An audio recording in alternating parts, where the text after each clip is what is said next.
నమస్కారం, ఆంధ్రప్రభకి స్వాగతం. నేను లక్ష్మి. ప్రస్తుతం మనం క్యాతన్ ఆయుర్వేదిక్ కేంద్రంలో ఉన్నాము. ఆయుర్వేదంలో సిద్ధహస్తులైనటువంటి దిలీప్ గారు మనతో ఉన్నారు. నమస్కారం దిలీప్ గారు, ఎలా ఉన్నారు? ఈ నాడీ వైద్యం గురించి అసలు మీరు ఎందుకు మీకు ఇంట్రెస్ట్ కలిగింది? అంటే చూడండి, ఇప్పుడు ఆయుర్వేద అంటేనే మూలం, అంటే ఆయుర్వేద యొక్క మూలాలన్నీ కూడా ఒక నాడీలోనే ఉన్నాయి.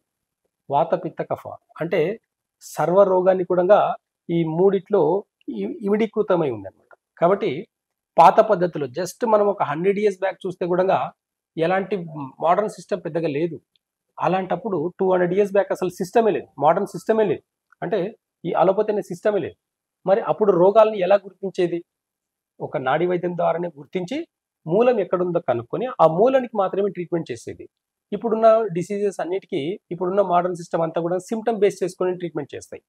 కాబట్టి సిమ్టమ్ బేస్ చేసుకుని కాకుండా రూట్ కాజ్ నుంచి ట్రీట్మెంట్ చేయాలి.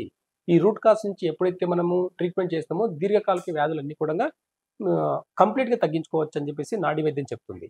ఈ నాడీ వైద్యం గురించి మా పాతకాలంలో అంటే మా పూర్వీకులందరూ కూడా దాన్ని అలాగే అనుసరించుకుంటూ రావడం వల్ల మాకు కూడా మా జనరేషన్ అలాగే వచ్చిందనమాట. ఇప్పుడు నాది 8th జనరేషన్. మా నాన్నగారు ఉన్నారు కాబట్టి 7th జనరేషన్ అని చెప్తాను, నాది 8th జనరేషన్. అంటే జనరల్గా ఇప్పుడు ఈ జనరేషన్లో అందరు ఇంగ్లీష్ వైద్యం అంటూ ఎక్కువగా డాక్టర్స్ అక్కడ తయారవుతూ ఉన్నారు. సో మీరు ఈ ఆయుర్వేదాన్ని ఎందుకు ఎంచుకున్నట్టు మరి? ఇప్పుడు చూడండి, దానికి చిన్న ఎగ్జాంపుల్, లాజికల్ ఎగ్జాంపుల్ చెప్పాలంటే, ఇప్పుడు అందరు ఇప్పుడున్న ఫుడ్కి చాలా మంది జంక్ ఫుడ్కి దానికి అలవాటు అయిపోయారు. ఈ మోడర్న్ సిస్టంలో ఏదైతే తినాలనుకుంటారో అదే తింటున్నారు ఇప్పుడు. కానీ మళ్ళీ ఎక్కడో ఒక దగ్గర ఏదో ఒక మూలన ఆర్గానిక్ ఫుడ్ అని చెప్పేసి తింటున్నారు. అంటే అంటుకూరలు, కూర ఇలాంటివన్నీ తింటున్నారు. జొన్న సంకటి, రాగి సంకటి ఇలాంటివన్నీ కూడా కొంతమంది తింటున్నారు. కాబట్టి ఆ ఫుడ్ యొక్క విలువ ఎవరికైతే తెలుసో, ఆ పాతకాలం యొక్క ఫుడ్ ఎనర్జీ ఎవరికైతే తెలుసో, వాళ్ళు ఆ పాత వైద్యం, ఆ పాత పద్ధతుల యొక్క డైట్ కూడా ఎవరైతే ఫాలో చేస్తారో వాళ్ళకు ఆ పాత పద్ధతులు నచ్చుతాయి అనమాట. ఎంత మోడర్న్ సిస్టమ్ ఎంత డెవలప్ అయినా సరే, కానీ మన మూలం అనేది మర్చిపోకూడదు అనే ఉద్దేశంతో మా వంశపారంపర్యంగా వచ్చిన వైద్యాన్ని కూడా ప్యాషన్గా చేస్తున్నాను నేను. అంటే చాలా ఇష్టంగా.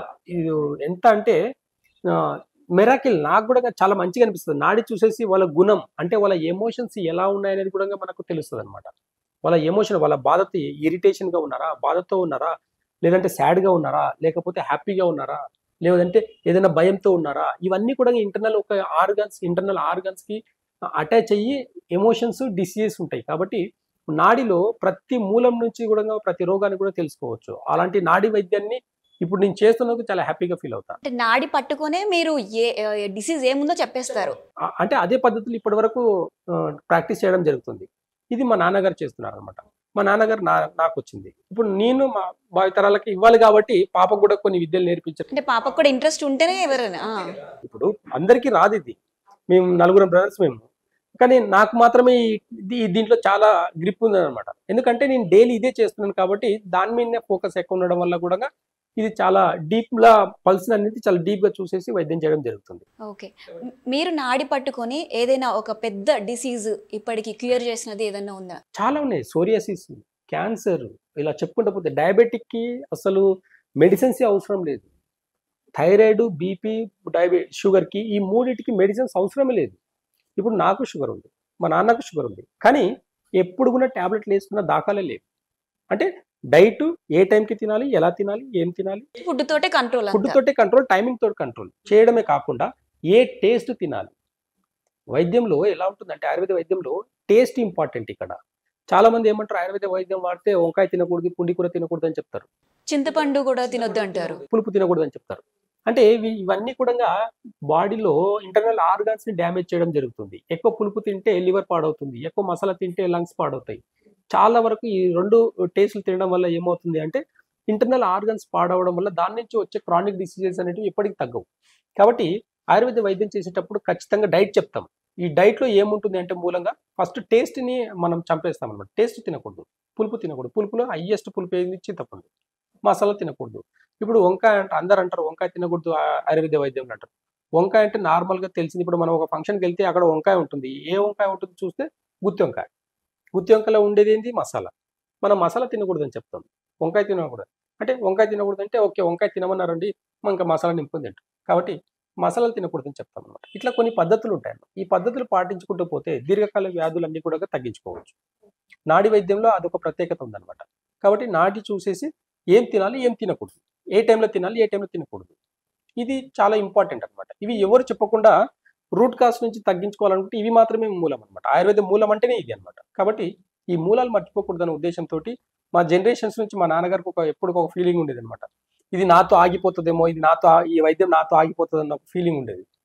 అంటే నాకు కూడా ఒక ఇంట్రెస్ట్ ఏంటంటే ఆ మూలాన్ని పట్టుకొని మా నాన్నగారి యొక్క సంకల్పం పట్టుకొని నడవడం వల్ల కూడా ఐఎమ్ వెరీ హ్యాపీ.